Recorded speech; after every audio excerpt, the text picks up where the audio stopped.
What's up, Matt? What's up, man?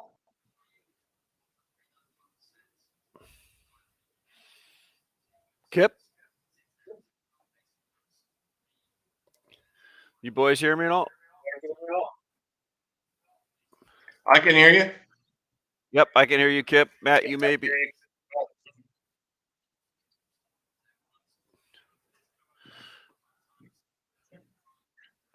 Matt may be having a problem with his that deal again. Oh yeah, gotcha, Matt. No problem. Understood. What's going on with you, Kip? I was about 40 miles away from you a couple weeks ago there. Yeah, I thought when you went on that hike that you could maybe see the island, but yeah, I it's pretty was it's pretty looking close. back. Yeah, that's cool. Well, there may be a little bit delay in your microphone, but we're gonna work with that. And Matt's getting his going.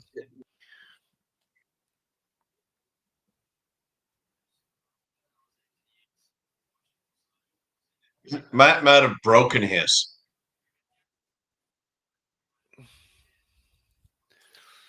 It was working a couple weeks ago when he did it. I don't know if it. What did we do, Nick? Did we reset something on there? All right, let me bring up one other thing here while we're talking.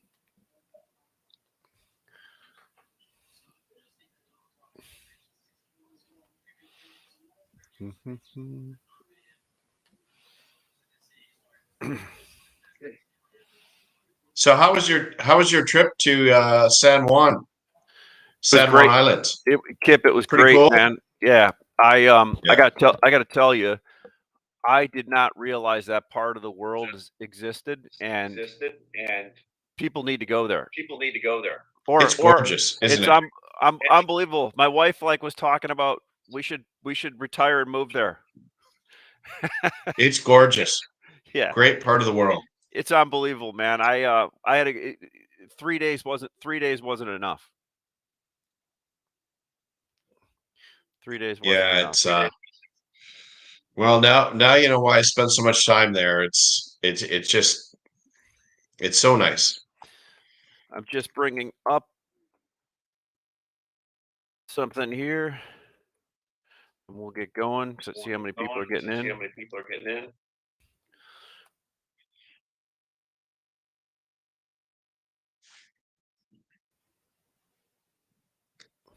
Hmm.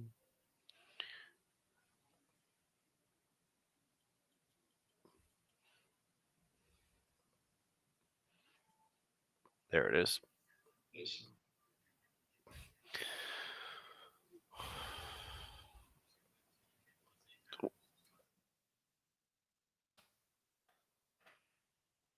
Looks like Matt still maybe working on his, but we'll bring it up. So I've got welcome to This Week in Lumber with Kip Fotheringham from Vancouver. Kip, is that the correct location to say where you're at? Yeah, that's reasonable. Hold on, there's Matt. Hey, Matt.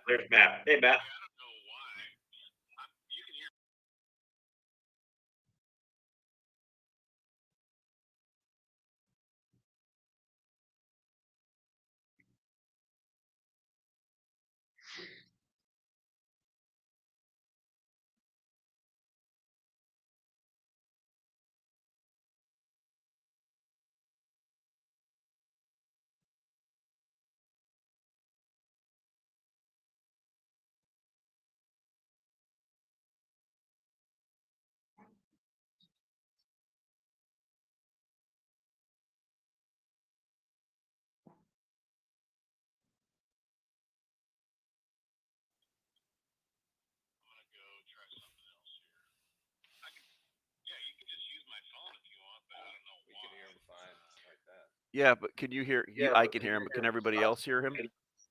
So I got you on my phone here. Maybe people can hear you talking like this. Can you hear him, Kip, when he says something? I can't hear him.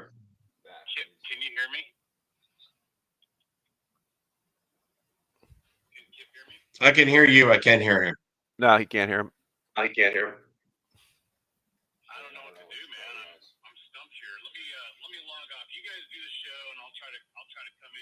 Yeah, if you want, Matt, just come in from your cell phone and use your camera on there for right now. All right, cool. All right, Kip, we'll start it off. One thing I wanted to talk about was the new monthly residential construction that came out. Did you get a chance to check it out at all this morning? It's pretty interesting. One thing that Greg texted me, Greg's over in Spain right now, was to take a look at the houses under construction are now at 1.7 million, and housing completions actually ticked up to 1.427. So we're starting to be able to churn some more inventory and build better, right? And build. Well, we were kind of stuck a little bit lower there for a while. What are your thoughts on the starts, permits, and completions this go around? Well, I honestly, I think the completions ticking up is positive for business in maybe Q4. I mean, the number I always look at is if you look at single family and multifamily is 1/3 of the lumber usage of single family number. The right number is if you take the volume of multifamily for single family and you extrapolate, it's 1/6 of the amount of lumber usage. So multifamily is going to skyrocket here for sure because of rents and people don't want to, can't afford, etc. 7% mortgage knocks some people out of the park. But I just don't. I think we're going to see a slowdown in lumber consumption for the first at least 6 months, and you may have lumber consumption and lumber prices don't always go together, and you may have the first quarter where everyone is reading the macro news, including us, and is paring inventories down to the dirt. And generally that's when, things pick up. So you could see a pickup in Q1, and I believe we will. But after that, you really have to, buckle down a little bit, and we are going to be building less for a period of time until interest rates stop going up. And it's probably the first 6 months of next year, but that's gonna take a little while. Yeah, Kip, no doubt. I mean, look at what does 7% interest rates do, or where they're at roughly now? Well, first, kind of stops people from wanting to go somewhere where they're already locked in a rate well below that. I was talking to my wife this morning about how does that work if somebody wants to transfer jobs and go somewhere else. We haven't been here or dealt with this type of thing in many people's working lifetime, right? Although we can go back to 2000 area, there were some 7% rates, but it certainly slows down people moving from houses, buying other houses, which they did pretty freely in a 3% to 4% interest rate environment, right? The other thing that's interesting too is I've read a little bit. This was just a note I had here because I've been reading about it on Twitter about how Airbnbs and VRBO houses that are owned in certain areas. I didn't realize how high of a percentage some investors went in just buying homes to rent them out in some areas, right? So that's going to be another interesting thing to watch that inventory as the Airbnb and VRBO platforms start to lose some people because people are going back to the office and working, et cetera, right? Well, it is going to be a little bit rough. I mean, it's just math at this point. I think it was KB or one of the big builders said and this is in March or April, they said until we go over 6%, we're fine. The number of qualified buyers, their credit scores, everything is fine. Well, we're over 6%. And these guys build, 60, 70,000 homes a year. And their self-proclaimed line in the sand, we are over it. So it is going to be a little bit side. The other side, and that's sort of where I come from, is the supply side is going to change fairly dramatically. Absolutely. And the between the two of them is where the lumber market is going to be. And is it going to be $900? No. Is it going to be $350? No. Somewhere in the middle, we're going to have a trading market like we've had for most of our careers. And the last 3 years are going to have to be put a little bit to the side. Yeah, it's no doubt. I had this conversation with a few friends, and we're all you and I mutually know. Some people had their decades in the last 2 years, right? And but hard to miss. They also went through this in 2004 and 5. This time, what they're saying is they how could I say it? They didn't look a gift horse in the mouth this time and go out and buy all those that bigger house and all that. They actually realized that this was going to eventually come to an end, and it has. And now we're back into more of a normalized market. It's not as fun, but it's what everybody is here to do as far as a wholesale distributor and everything. Hey, look at wholesale distributors right now are getting paid very well to keep inventory on the ground. They're doing great. For your life, there's a lot of people not buying, not sticking their neck out, shall we say. Business is good. Business is solid. And, the wholesale distributor who, has wood on the ground and can realistically deliver it, not from the Port of Houston that'll take 6 weeks, but the people who can deliver it are actually doing pretty well, and they're keeping, because everyone is lean and mean, and I can't think of a reason right now why you would change that. There's nothing on the horizon why you would change that view, which is really, really good for the middleman. It's really good. Just think, Kip, how many times you and I have had conversations over the last 20 years about, hey, what are you seeing for the discount to trucks right now versus rail? And there's no discount. My boss Steve, when I was there, he's like, why is there a discount for trucks? There should always be a premium for putting wood on the ground. I had to explain that's not the case in our business. It finally is, right? And then you're getting rewarded for it. And I also talked to a big Pacific Northwest mill the other day, and the guy had a great comment. He goes, you know what, Ash? We're actually busier than we think we should be. Everybody is doing it's going to zero. Housing is not going to zero, but everyone has pared it down to, inventory levels, how much you have. And, the guys that are killing it are the contract guys and, the VMI type, where they have the wood, like every day they can ship it. They're not trying to play the market. They're not saying it's going up or going down, but they have the wood there. Those guys are doing really, really well.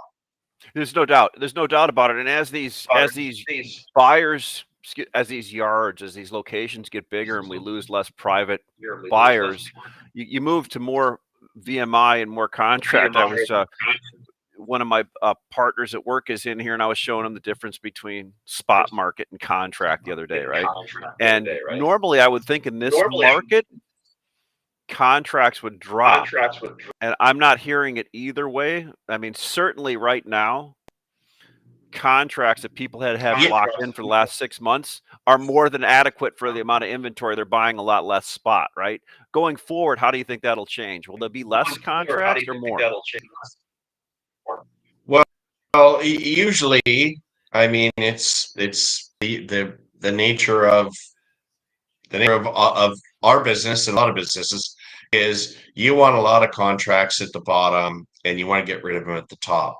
But I do think people are starting to figure out that, you know, we've had a serious consolidation, and it's gonna obviously massively increase with the amount of money that the majors have. But 50% of the lumber business, I'm going to say 2005, was the top 30. It's now getting close. You are having consolidation, obviously with the majors, and you're with your customers. I mean, BFS, imagine what portion they are right now, and it increases weekly. But the not having to play the market every single day is bad for traders. It's almost becoming a necessity for the mills, because they need destinations for their wood every day. Yeah. And it's also becoming a necessity for the customer who can't literally step in and buy 100 cars anymore. Yeah. So it is consolidating, and I believe it leads to more volatility, not less. That's a good point. Thanks, Matt, for joining us. Can you hear us okay? Matt, you hear us all right? So one thing, Kip, that I like to talk about too is you called me when I was out in Washington because I wanted the amount of European spruce. I think we had a show. We may have been a little light on that. What is the volume of European spruce coming over when the first tranche came over in 2004, 2005? Did it peak out at about 4 to 5 billion? Does that sound right? And about where are we at now? No, so in 4 to 5, when it was coming over hand over fist, we got to the peak was 2.9 billion, mainly Germany and Austria. So now we are around 2 billion right now, and part of that has got a little bit of the European spruce beetle, where you got to mow it or lose it. And the difference between the pine beetle in BC and the spruce beetle in Europe is that the pine beetle in BC was a 10 to 15 year event. Mm-hmm. The spruce beetle is like a 1 to 2 year event. So we're getting 2 billion right now, roughly. And the projections are for next year to be down, 5 to 10%, just because of the spruce beetle. Okay. Because it goes through, and use it or lose it. So no more, no less, but it's going to keep coming over, or maybe a little bit less next year. For sure. Yeah. Look at the US dollar. Yeah. Of course. No doubt about it. I noticed that the value of that when I go buy cheese at the store right now from France. Yeah. So another thing, just back to consolidation. When I was up at the Montreal Wood Convention, they talked about how there was going to be all this consolidation in the East, and now I've started to see it, right? So the eastern side, the Ontario, Quebec, now I'm starting to see some of the mid-size locations getting picked up by Interfor and other places, right? And so that whole consolidation, so like you said, that's just going to continue.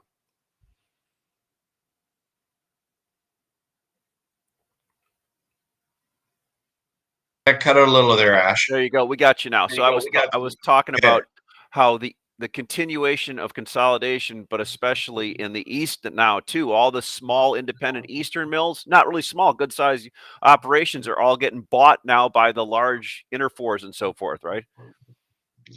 Well, I mean, there's a couple of things. One is, I mean, they're sitting on their balance sheets are beyond pristine.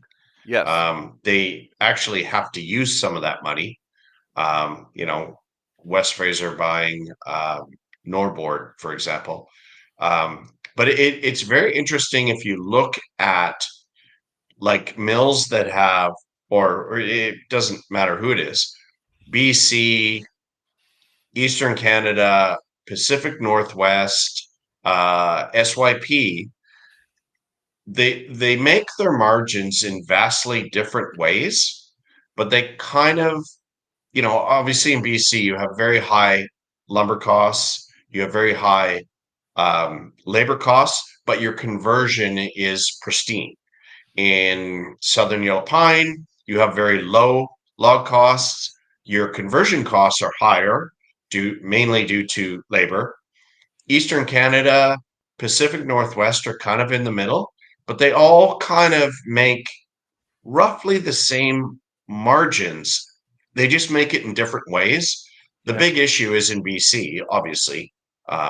You know, we're going to have less logs. You're starting to see some issues on pulp mills, which, you know, a pulp mill costs $1.5 billion. A sawmill costs 10% of that, right? Yeah. So when the pulp mills start to struggle, that's serious business. No doubt. No doubt. And one of the interesting things when the mills out of the BC started first buying those southern pine mills, I mean, they were pretty quick to install a lot of efficiencies down there just based on everything they had done really well up there, right? But and that continues. And you know, you and I have had conversations with people that have built mills over here or European mills and using that. And I think there's a lot of efficiencies that they can still squeeze out of the southern mills, if that makes sense. There definitely is. I mean, you can the part of it is some of that equipment takes you know, specialized skills. You can't just get a guy off the street to run an auto grader. Yeah. And the other part, and it's a big part, is in Canada, almost all the mills are in very, very rural areas, nowhere near, you know, where you could get another job, so to speak. So they're there not necessarily for life, but that's a great job to have if you're in Prince George or Fort St. James or, you know, Kapuskasing or wherever it is. Yeah. It's a little different in the US where a lot of the mills are closer to, you know, areas where you can go get a job at a Walmart. And I saw a report the other day, which I found very interesting, is in the SYP region, and this is everywhere, the average turnover is 55%. Wow. It would be Okay. very difficult to run any kind of manufacturing. I mean, it's a dangerous job. Absolutely. Any kind of manufacturing type job, when you are turning over your employees 55% a year. That's a tough way to run. Yeah, I mean, you're basically hiring and training all the time. No doubt about And, it. and it's obviously not efficient. When I think about going up and visiting some of the big mills up in Canada, I mean, it's boots on the ground. It's from accessing fiber, getting it from a distance, building a log deck. I mean, there's 200-300 acre mills up there, and you go to the south, they're mainly 40 or 50 because they have wood coming in all the time. It's more accessible. Yeah. I mean, there's a lot of planning involved, but planning at these big BC and Canadian mills, I mean, you're building log decks. You're making sure you've got your loggers all secured for a certain period of time. You couldn't have 55% turnover and be successful there. No, impossible. Yeah, but and as you put more equipment in, and you have way less employees per board foot up here than down there. Yeah. You simply can't. You could not run a mill with that kind of turnover. I mean, it's a with the equipment that they're putting in, these guys are trained. It's not just Larry off the street. Right. You need a lot of training to run some of this equipment. And not only that, you had a good point. I never thought about that. A 50-some% turnover with the safety issues and just the training. You're basically training people 24/7 then. Correct. I mean, I wouldn't want to be the HR person in charge of that. No, that's a lot. That's a lot to do. Hey, so what is the artwork behind you there? It looks pretty cool. No, yeah, that's we've got a bunch of that in our house. It's his name is Donald Batchelor, and I still believe he's still incarcerated in the US, and he does those in prison. Really? That's pretty. What Yeah. kind of art is that? He does the if you can see the beige part, Yeah. that's actually, I mean, he's an artist, obviously, and that's tea. He puts tea on there, and then he patches the stuff, and then he paints it, and yeah, it's pretty cool. That is cool, Kip. Well, great. So, just I would definitely want to mention. What do you see? I haven't been following as much on the future side. Greg always says futures needs to go a premium to cash before cash can move. Futures did go a premium to cash. Is a premium to cash now, I believe. Right? What do you see Yeah. going? What's your feeling on that? And the question I always field, not being a futures expert at all, like all the time, is how is the new contract versus the old contract doing? I mean, to be perfectly honest with you, I have not really watched the new contract. I mean, it will take over when, you can't buy any options on the old contract. It will take over when the commodity funds start using it. And I look forward to that.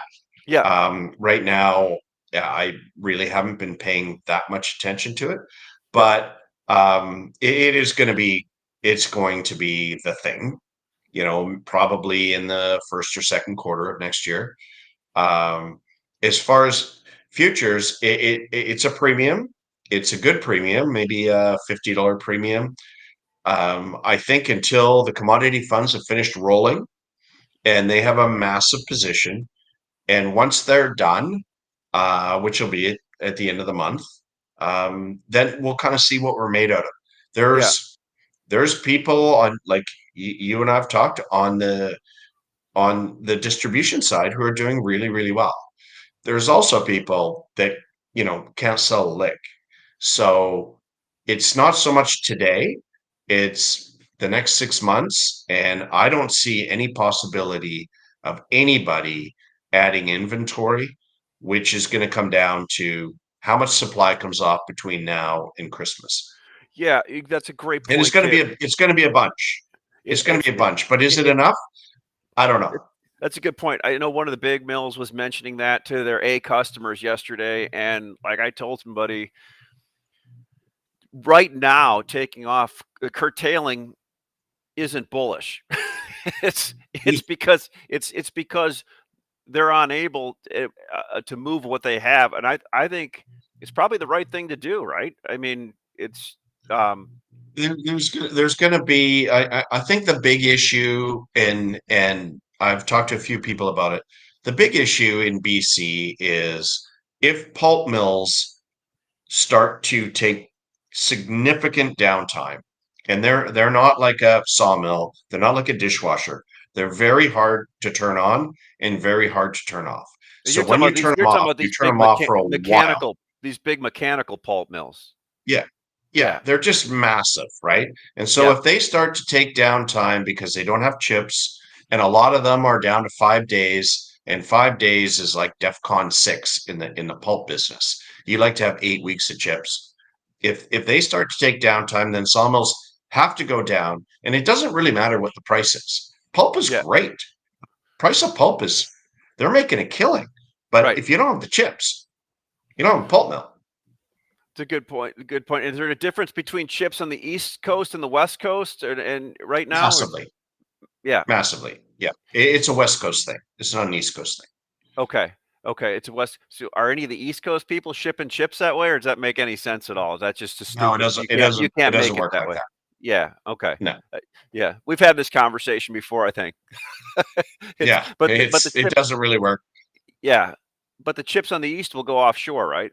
Sometimes. Does that make sense? And Sometimes chips are way more important on the East to a mill net. Way more important. It's probably 40-50% of your mill net is chips. In BC, it's more like maybe 10%, maybe a little bit more. It's more, you have to get rid of them. yeah, So like you can't run a sawmill and not get rid of your chips. they It pile up. turns They into a literally massive pile up. mountain. Yeah. A massive potential environmental deal. No. They do rot. Yeah, yeah. Well, so look at what are you up to? What do you want any? Is there any reason for people to reach out to you for and talk to you, Kip, about any consulting or anything like that? Yeah, I mean, I mean, it's fairly obvious. I'm involved in the futures market and the Yep. derivatives market, and anytime someone wants some, that's what I do. Look at I I'm think not involved in uh, physical cash anymore, and I'm enjoying what I'm doing. I'll put a plug in for you. I know all the companies I was at, whenever I had a question about something or thought about something and wanted to really dig down into the details, I'd look over and go, I'm going to give Kip a call because he'll know that and he'll have an answer on that. So anybody that trades futures, that wants to know more about lumber, that's involved in the production side, wants to be involved in the production side, I would say Kip's probably forgot about more than most people know about. So they should get a hold of you. What's the best way to get a hold of you? Uh, Your email, or is that the best way to do it? yeah, emails fine. Yeah, Well, QLL trading. QLL trading. Yeah. Sounds good. Sounds good. Well, Kip, look, I appreciate you taking the time to be on here today. We'll try to do this some more, and look forward to catching up soon. Thanks, man. Appreciate All right, it. buddy. You bet.